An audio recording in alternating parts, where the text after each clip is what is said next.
அப்போஸ்தலனாகிய பவுல் ரோமாபுரியாருக்கு எழுதின நிருபம் அதிகாரம் 16. குங்கிரேயா ஊர் சபைக்கு ஊழியக்காரியாகிய நம்முடைய சகோதரி பிபேயாளை நீங்கள் கர்த்தருக்குள் பரிசுத்தவான்களுக்கு ஏற்றபடி ஏற்றுக்கொண்டு எந்த காரியத்தில் உங்கள் உதவி அவளுக்கு தேவையாயிருக்கிறதோ அதிலே நீங்கள் அவளுக்கு உதவி செய்ய வேண்டும் என்று அவளை உங்களிடத்தில் ஒப்புவிக்கிறேன். அவள் அநேகருக்கும் எனக்கும் கூட ஆதரவாயிருந்தவள். கிறிஸ்து இயேசுவுக்குள் என் உடன் வேலையாட்களாகிய பிரிஸ்கில்லாளையும் அக்கில்லாவையும் வாழ்த்துங்கள். அவர்கள் என் பிராணனுக்காக தங்கள் கழுத்தை கொடுத்தவர்கள். அவர்களை பற்றி நான் மாத்திரமல்ல, புறஜாதியாரில் உண்டான சபையார் எல்லோரும் நன்றியறிதல் உள்ளவர்களாயிருக்கிறார்கள். அவர்களுடைய வீட்டிலே கூடி வருகிற சபையையும் வாழ்த்துங்கள். அகாயாவிலே கிறிஸ்துவுக்கு முதற் பலனாகிய என் பிரியமான எப்பனேத்தை வாழ்த்துங்கள். எங்களுக்காக மிகவும் பிரயாசப்பட்ட மரியாளை வாழ்த்துங்கள். அப்போஸ்தலருக்குள் பெயர் பெற்றவர்களும் எனக்கு முந்தி கிறிஸ்துவுக்குள்ளானவர்களும் என் இனத்தாரும் என் உடனே கூட காவலில் கட்டுண்டவர்களுமாயிருக்கிற அன்றேனிக்கையும் யூனியாவையும் வாழ்த்துங்கள். கர்த்தருக்குள் எனக்கு பிரியமான அம்பிலியாவை வாழ்த்துங்கள். கிறிஸ்துவுக்குள் நம்மோடைய உடன் வேலையாளாகிய உர்பானையும் என் பிரியமான ஸ்டாக்கியையும் வாழ்த்துங்கள். கிறிஸ்துவுக்குள் உத்தமனாகிய அப்பல்லேயை வாழ்த்துங்கள்.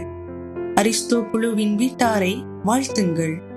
என் இனத்தானாகிய ஏரோதியோனை வாழ்த்துங்கள். நர்கீசுவின் வீட்டாரில் கர்த்தருக்கு உட்பட்டவர்களை வாழ்த்துங்கள். கர்த்தருக்குள் பிரயாசப்படுகிற திரிபேனாளையும் தீபோசாலையும் வாழ்த்துங்கள். கர்த்தருக்குள் மிகவும் பிரயாசப்பட்ட பிரியமான பெர்சியாளை வாழ்த்துங்கள். கர்த்தருக்குள் தெரிந்து கொள்ளப்பட்ட ரூபையும் எனக்கும் தாயாகிய அவனுடைய தாயையும் வாழ்த்துங்கள். அசீங்கிரேத்துவையும் பிலோகோனையும் எர்மாவையும் பத்திரோப்பாவையும் ஏர்மேயையும் அவர்களோடு இருக்கிற சகோதரரையும் வாழ்த்துங்கள். பிலோலோகையும் யூலியாளையும் நேரேயையும் அவனுடைய சகோதரியையும் ஒலிம்பியாவையும் அவர்களோடு இருக்கிற பரிசுத்தவான்கள் எல்லோரையும் வாழ்த்துங்கள். ஒருவரை ஒருவர் பரிசுத்த முத்தத்தோடு வாழ்த்துங்கள். கிறிஸ்துவின் சபையார் உங்களை வாழ்த்துகிறார்கள். அன்றியும் சகோதரரே, நீங்கள் கற்றுக்கொண்ட உபதேசத்திற்கு விரோதமாய் பிரிவினைகளையும் இடரல்களையும் உண்டாக்குகிறவர்களை குறித்து எச்சரிக்கையாயிருந்து அவர்களை விட்டு விலக வேண்டும் என்று உங்களுக்கு புத்தி சொல்லுகிறேன். அப்படிப்பட்டவர்கள் நம்முடைய கர்த்தராகிய இயேசு கிறிஸ்துவுக்கு ஊழியம் செய்யாமல் தங்கள் வயிற்றுக்கே ஊழியம் செய்து நயவசனத்தினாலும் இச்சக பேச்சினாலும் கபடில்லாதவர்களுடைய இருதயங்களை வஞ்சிக்கிறவர்களாயிருக்கிறார்கள். உங்கள் கீழ்ப்படிதல் யாவருக்கும் தெரிய வந்திருக்கிறது. ஆகையால் உங்களை குறித்து சந்தோஷப்படுகிறேன். ஆனாலும் நீங்கள் நன்மைக்கு ஞானிகளும் தீமைக்கு பேதிகளுமாய் இருக்க வேண்டும் என்று விரும்புகிறேன். சமாதானத்தின் தேவன் சீக்கிரமாய் சாத்தானை உங்கள் கால்களின் கீழே நசுக்கி போடுவார். நம்முடைய கர்த்தராகிய இயேசு கிறிஸ்துவினுடைய கிருபை உங்களுடனே கூட இருப்பதாக. ஆமேன். என் உடன் வேலையாளாகிய தீமோத்தேயும் என் இனத்தாராகிய லூகியையும் யாசோனும் சுசிபத்தரும் உங்களை வாழ்த்துகிறார்கள். இந்த நிருபத்தை எழுதின கொரிந்துவாகிய நான் கர்த்தருக்குள் உங்களை வாழ்த்துகிறேன். என்னையும் சபை அனைத்தையும் உபசரித்து வருகிற காயு உங்களை வாழ்த்துகிறான். பட்டணத்து உக்கரக்காரனாகிய எரஸ்தும் சகோதரனாகிய குவர்த்தும் உங்களை வாழ்த்துகிறார்கள். நம்முடைய கர்த்தராகிய இயேசு கிறிஸ்துவினுடைய கிருபை உங்கள் அனைவரோடும் கூட இருப்பதாக. ஆமேன். ஆதி காலம் முதல் அடக்கமாயிருந்து இப்பொழுது தீர்க்க தரிசன ஆகமங்களினாலே அனாதி தேவனுடைய கட்டளைகளின்படி வெளியரங்கமாக்கப்பட்டதும் சகல ஜாதிகளும் விசுவாசத்திற்கு கீழ்ப்படியும்படிக்கு அவர்களுக்கு அறிவிக்கப்பட்டதுமாயிருக்கிற இரகசியத்தை வெளிப்படுத்துகிறதுமான இயேசு கிறிஸ்துவை பற்றிய பிரசங்கமாகிய என் சுவிசேஷத்தின்படியே உங்களை ஸ்திரப்படுத்த வல்லவரும் தாம் ஒருவரே ஞானம் உள்ளவருமாயிருக்கிற தேவனுக்கு இயேசு கிறிஸ்துவின் மூலமாய் என்றென்றைக்கு மகிமை உண்டாவதாக. ஆமென். அப்போஸ்தலனாகிய பவுல் கொரிந்தியருக்கு எழுதின முதலாம் நிருபம் 1ஆம் அதிகாரம். தேவனுடைய சித்தத்தினாலே இயேசு கிறிஸ்துவின் அப்போஸ்தலனாகும்படி அழைக்கப்பட்டவனாகிய பவுலும் சகோதரனாகிய சொஸ்தனேயும் கொரிந்துவிலே கிறிஸ்து இயேசுவுக்குள் பரிசுத்தமாக்கப்பட்டவர்களாயும் பரிசுத்தவான்களாகும்படி அழைக்கப்பட்டவர்களாயும் இருக்கிற தேவனுடைய சபைக்கும் எங்களுக்கும் தங்களுக்கும் ஆண்டவராயிருக்கிற நம்முடைய கர்த்தராகிய இயேசு கிறிஸ்துவின் நாமத்தை எங்கும் தொழுது கொள்ளுகிற அனைவருக்கும் எழுதுகிறதாவது, நம்முடைய பிதாவாகிய தேவனாலும் கர்த்தராகிய இயேசு கிறிஸ்துவினாலும் உங்களுக்கு கிருபையும் சமாதானமும் உண்டாவதாக. கிறிஸ்துவை பற்றிய சாட்சி உங்களுக்குள்ளே ஸ்திரப்படுத்தப்பட்டபடியே நீங்கள் இயேசு கிறிஸ்துவுக்குள்ளாய் எல்லா உபதேசத்திலும் எல்லா அறிவிலும் மற்றெல்லாவற்றிலும் சம்பூரணமுள்ளவர்களாக்கப்பட்டிருக்கிறபடியால் அவர் மூலமாய் உங்களுக்கு அளிக்கப்பட்ட தேவ கிருபைக்காக நான் உங்களை குறித்து எப்பொழுதும் என் தேவனை ஸ்தோத்திரிக்கிறேன். அப்படியே நீங்கள் யாதொரு வரத்திலும் குறைவில்லாதவர்களாய் நம்முடைய கர்த்தராகிய இயேசு கிறிஸ்து வெளிப்படுவதற்கு காத்திருக்கிறீர்கள். நம்முடைய கர்த்தராகிய இயேசு கிறிஸ்துவின் நாளிலே நீங்கள் குற்றஞ்சாட்டப்படாதவர்களாயிருக்கும்படி முடிவு பரியந்தம் அவர் உங்களை ஸ்திரப்படுத்துவார். தம்முடைய குமாரனும் நம்முடைய கர்த்தருமாயிருக்கிற இயேசு கிறிஸ்துவுடனே ஐக்கியமாயிருப்பதற்கு உங்களை அழைத்த தேவன் உண்மையுள்ளவர். சகோதரரே, நீங்கள் எல்லாரும் ஒரே காரியத்தை பேசவும், பிரிவினைகள் இல்லாமல் ஏக மனதும் ஏக யோசனையும் உள்ளவர்களாய் சீர்பொருந்தி இருக்கவும் வேண்டுமென்று நம்முடைய கர்த்தராகிய இயேசு கிறிஸ்துவின் நாமத்தினாலே உங்களுக்கு புத்தி சொல்லுகிறேன். ஏனெனில் என் சகோதரரே, உங்களுக்குள்ளே வாக்குவாதங்கள் உண்டென்று குலோவேயாளின் வீட்டாரால் உங்களை குறித்து எனக்கு அறிவிக்கப்பட்டது. உங்களில் சிலர் நான் பவுலைச் சேர்ந்தவனென்றும் நான் அப்பல்லோவைச் சேர்ந்தவனென்றும் நான் கேபாவைச் சேர்ந்தவனென்றும் நான் கிறிஸ்துவைச் சேர்ந்தவனென்றும் சொல்லுகிறபடியால் நான் இப்படி சொல்லுகிறேன். கிறிஸ்து பிரிந்திருக்கிறாரா? பவுலா உங்களுக்காக சிலுவையில் அறையப்பட்டான்? பவுலின் நாமத்தினாலேயா ஞானஸ்நானம் பெற்றீர்கள்?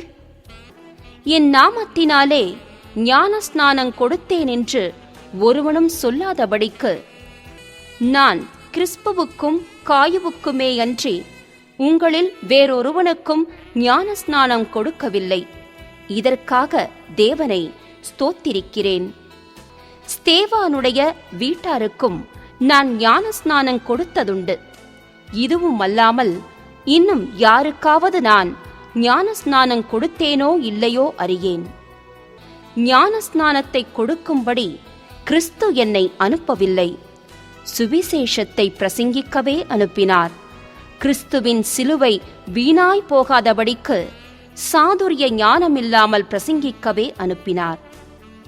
சிலுவையை பற்றிய உபதேசம் கெட்டுப்போகிறவர்களுக்கு பைத்தியமாயிருக்கிறது. ரட்சிக்கப்படுகிற நமக்கோ அது தேவ பலனாயிருக்கிறது. அந்தப்படி ஞானிகளுடைய ஞானத்தை நான் அழித்து புத்திசாலிகளுடைய புத்தியை அவமாக்குவேன் என்று எழுதியிருக்கிறது. ஞானி எங்கே? வேதபாரகன் எங்கே? இப்பிரபஞ்ச தர்க்க சாஸ்திரி எங்கே? இவ்வுலகத்தின் ஞானத்தை தேவன் பைத்தியமாக்கவில்லையா? எப்படியெனில் தேவ ஞானத்துக்கேற்றபடி உலகமானது சுய ஞானத்தினாலே தேவனை அறியாதிருக்கையில் பைத்தியமாகத் தோன்றுகிற பிரசங்கத்தினாலே விசுவாசிகளை ரட்சிக்க தேவனுக்கு பிரியமாயிற்று. யூதர்கள் அடையாளத்தை கேட்கிறார்கள், கிரேக்கர் ஞானத்தை தேடுகிறார்கள். நாங்களோ சிலுவையில் அறையப்பட்ட கிறிஸ்துவை பிரசங்கிக்கிறோம். அவர் யூதருக்கு இடரலாயும் கிரேக்கருக்கு பைத்தியமாயும் இருக்கிறார். ஆகிலும் யூதரானாலும் கிரேக்கரானாலும் எவர்கள் அழைக்கப்பட்டிருக்கிறார்களோ அவர்களுக்கு கிறிஸ்து தேவ பலனும் தேவ ஞானமுமாயிருக்கிறார். இந்தப்படி தேவனுடைய பைத்தியம் எண்ணப்படுவது மனுஷருடைய ஞானத்திலும் அதிக ஞானமாயிருக்கிறது. தேவனுடைய பலவீனம் எண்ணப்படுவது மனுஷருடைய பலத்திலும் அதிக பலமாயிருக்கிறது. எப்படியெனில் சகோதரரே, நீங்கள் அழைக்கப்பட்ட அழைப்பை பாருங்கள். மாம்சத்தின்படி ஞானிகள் அநேகரில்லை, வல்லவர்கள் அநேகரில்லை, பிரபுக்கள் அநேகரில்லை. ஞானிகளை வெட்கப்படுத்தும்படி தேவன் உலகத்தில் பைத்தியமானவைகளை தெரிந்து கொண்டார். பலமுள்ளவைகளை வெட்கப்படுத்தும்படி தேவன் உலகத்தில் பலவீனமானவைகளை தெரிந்து கொண்டார். உள்ளவைகளை அவமாக்கும்படி உலகத்தின் இழிவானவைகளையும் அற்பமாய் எண்ணப்பட்டவைகளையும் இல்லாதவைகளையும் தேவன் தெரிந்து கொண்டார். மாம்சமான எவனும் தேவனுக்கு முன்பாக பெருமை பாராட்டாதபடிக்கு அப்படி செய்தார். அந்தப்படி நீங்கள் அவராலே கிறிஸ்து இயேசுவுக்குட்பட்டிருக்கிறீர்கள். எழுதியிருக்கிறபடி மேன்மை பாராட்டுகிறவன் கர்த்தரை குறித்தே மேன்மை பாராட்டத்தக்கதாக. அவரே தேவனால் நமக்கு ஞானமும் நீதியும் பரிசுத்தமும் மீட்புமானார். 2ஆம் அதிகாரம். சகோதரரே, நான் உங்களிடத்தில் வந்தபோது தேவனை பற்றிய சாட்சியை சிறந்த வசனிப்போடாவது ஞானத்தோடாவது அறிவிக்கிறவனாக வரவில்லை. இயேசு கிறிஸ்துவை சிலுவையில் அறையப்பட்ட அவரையே அன்றி வேறொன்றையும் உங்களுக்குள்ளே அறியாதிருக்க தீர்மானித்திருந்தேன். அல்லாமலும் நான் பலவீனத்தோடும் பயத்தோடும் மிகுந்த நடுக்கத்தோடும் உங்களிடத்தில் இருந்தேன். உங்கள் விசுவாசம் மனுஷருடைய ஞானத்தில் அல்ல, தேவனுடைய பலத்தில் நிற்கும் படிக்கு என் பேச்சும் என் பிரசங்கமும் மனுஷ ஞானத்திற்குரிய நயவசனமுள்ளதாயிராமல் ஆவியினாலும் பலத்தினாலும் உறுதிப்படுத்தப்பட்டதாய் இருந்தது. அப்படியிருந்தும் தேறினவர்களுக்குள்ளே ஞானத்தை பேசுகிறோம். இப்பிரபஞ்சத்தின் ஞானத்தை அல்ல, அழிந்து போகிறவர்களாகிய இப்பிரபஞ்சத்தின் பிரபுக்களுடைய ஞானத்தையும் அல்ல. உலகத் தோற்றத்திற்கு முன்னே தேவன் நம்முடைய மகிமைக்காக ஏற்படுத்தினதும் மறைக்கப்பட்டதுமாய் இருந்த இரகசியமான தேவ ஞானத்தையே பேசுகிறோம். அதை இப்பிரபஞ்சத்து பிரபுக்களில் ஒருவனும் அறியவில்லை. அறிந்தார்களானால் மகிமையின் கர்த்தரை அவர்கள் சிலுவையில் அறையமாட்டார்களே. எழுதியிருக்கிறபடி தேவன் தம்மில் அன்பு கூறுகிறவர்களுக்கு ஆயத்தம் பண்ணினவைகளை கண் காணவுமில்லை, காது கேட்கவும் இல்லை. அவைகள் மனுஷனுடைய இருதயத்தில் தோன்றவும் இல்லை. நமக்கோ தேவன் அவைகளை தமது ஆவியினாலே வெளிப்படுத்தினார். அந்த ஆவியானவர் எல்லாவற்றையும் தேவனுடைய ஆழங்களையும் ஆராய்ந்திருக்கிறார். மனுஷனிலுள்ள ஆவியே அன்றி மனுஷரில் எவன் மனுஷனுக்குரியவைகளை அறிவான்? அப்படி போல தேவனுடைய ஆவியே அன்றி ஒருவனும் தேவனுக்குரியவைகளை அறிய மாட்டான். நாங்களோ உலகத்தின் ஆவியை பெறாமல் தேவனால் எங்களுக்கு அருளப்பட்டவைகளை அறியும் படிக்கு தேவனிலிருந்து புறப்படுகிற ஆவியையே பெற்றோம். அவைகளை நாங்கள் மனுஷ ஞானம் போதிக்கிற வார்த்தைகளாலே பேசாமல் பரிசுத்த ஆவி போதிக்கிற வார்த்தைகளாலே பேசி ஆவிக்குரியவைகளை ஆவிக்குரியவைகளோடே சம்பந்தப்படுத்தி காண்பிக்கிறோம். ஜென்ம சுபாவமான மனுஷனோ தேவனுடைய ஆவிக்குரியவைகளை ஏற்றுக்கொள்ளான். அவைகள் அவனுக்கு பைத்தியமாக தோன்றும்.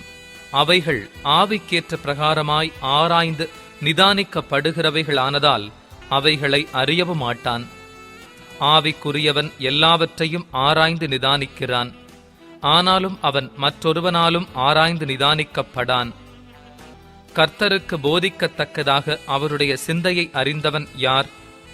எங்களுக்கோ கிறிஸ்துவின் சிந்தை உண்டாயிருக்கிறது.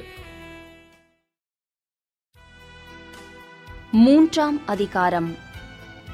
மேலும் சகோதரரே, நான் உங்களை ஆவிக்குரியவர்களென்று எண்ணி உங்களுடனே பேசக்கூடாமல் மாம்சத்துக்குரியவர்களென்றும் கிறிஸ்துவுக்குள் குழந்தைகளென்றும் எண்ணி பேச வேண்டியதாயிற்று. நீங்கள் பலனில்லாதவர்களானதால் உங்களுக்கு போஜனம் கொடாமல் பாலை குடிக்க கொடுத்தேன். இன்னமும் நீங்கள் மாம்சத்துக்குரியவர்களாயிருக்கிறபடியால் இப்பொழுதும் உங்களுக்கு பலனில்லை. பொறாமையும் வாக்குவாதமும் பேதகங்களும் உங்களுக்குள் இருக்கிறபடியால் நீங்கள் மாம்சத்திற்குரியவர்களாயிருந்து மனுஷ மார்க்கமாய் நடக்கிறீர்கள் அல்லவா? ஒருவன் நான் பவுலைச் சேர்ந்தவனென்றும் வேறொருவன் நான் அப்பல்லோவைச் சேர்ந்தவனென்றும் சொல்லுகிறபடியால் நீங்கள் மாம்சத்திற்குரியவர்கள் அல்லவா? பவுல் யார்? அப்பல்லோ யார்? கர்த்தர் அவனவனுக்கு அருள் அளித்தபடியே நீங்கள் விசுவாசிக்கிறதற்கு ஏதுவாயிருந்த ஊழியக்காரர்தானே. நான் நட்டேன், அப்பல்லோ நீர் பாய்ச்சினான், தேவனே விளையச் செய்தார். அப்படியிருக்க நடுகிறவனாலும் ஒன்றுமில்லை, நீர் பாய்ச்சுகிறவனாலும் ஒன்றுமில்லை, விளையச் செய்கிற தேவனாலே எல்லாம் ஆகும். மேலும் நடுகிறவனும் நீர் பாய்ச்சுகிறவனும் ஒன்றாயிருக்கிறார்கள். அவனவன் தன் தன் வேலைக்குத் தக்கதாய் கூலியை பெறுவான். நாங்கள் தேவனுக்கு உடன் வேலையாட்களாயிருக்கிறோம். நீங்கள் தேவனுடைய பண்ணையும் தேவனுடைய மாளிகையுமாயிருக்கிறீர்கள். எனக்கு அளிக்கப்பட்ட தேவ கிருபையின்படியே புத்தியுள்ள சிற்பாசாரியைப் போல அஸ்திபாரம் போட்டேன். வேறொருவன் அதின்மேல் கட்டுகிறான். அவனவன் தான் அதின்மேல் இன்னவிதமாய் கட்டுகிறானென்று பார்க்க கடவன். போடப்பட்டிருக்கிற அஸ்திபாரமாகிய இயேசு கிறிஸ்துவை அல்லாமல் வேறே அஸ்திபாரத்தை போட ஒருவனாலும் கூடாது. ஒருவன் அந்த அஸ்திபாரத்தின் மேல் பொன், வெள்ளி, விலையேறப் பெற்ற கல், மரம், புல், வைக்கோல் ஆகிய இவைகளை கட்டினால் அவனவனுடைய வேலைப்பாடு வெளியாகும். நாடானது அதை விளங்கப் பண்ணும்.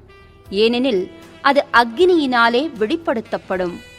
அவனவனுடைய வேலைப்பாடு எத்தன்மையுள்ளதென்று அக்கினியானது பரிசோதிக்கும். அதின்மேல் ஒருவன் கட்டினது நிலைத்தால் அவன் கூலியை பெறுவான். ஒருவன் கட்டினது வெந்து போனால் அவன் நஷ்டமடைவான், அவனோ ரட்சிக்கப்படுவான். அதுவும் அக்னியிலகப்பட்டு தப்பினது போல் இருக்கும். நீங்கள் தேவனுடைய ஆலயமாயிருக்கிறீர்கள் என்றும் தேவனுடைய ஆவி உங்களில் வாசமாயிருக்கிறாரென்றும் அறியாதிருக்கிறீர்களா? ஒருவன் தேவனுடைய ஆலயத்தை கெடுத்தால் அவனை தேவன் கெடுப்பார். தேவனுடைய ஆலயம் பரிசுத்தமாயிருக்கிறது, நீங்களே அந்த ஆலயம். ஒருவனும் தன்னைத்தானே வஞ்சியாதிருப்பானாக. இவ்வுலகத்திலே உங்களில் ஒருவன் தன்னை ஞானி என்று எண்ணினால் அவன் ஞானியாகும்படிக்கு பைத்தியக்காரனாகக் கடவன். இவ்வுலகத்தின் ஞானம் தேவனுக்கு முன்பாக பைத்தியமாயிருக்கிறது. அப்படியே ஞானிகளை அவர்களுடைய தந்திரத்திலே பிடிக்கிறாரென்றும் ஞானிகளுடைய சிந்தனைகள் வீணாயிருக்கிறதென்று கர்த்தர் அறிந்திருக்கிறாரென்றும் எழுதியிருக்கிறது. இப்படியிருக்க ஒருவனும் மனுஷரை குறித்து மேன்மை பாராட்டாதிருப்பானாக. எல்லாம் உங்களுடையதே.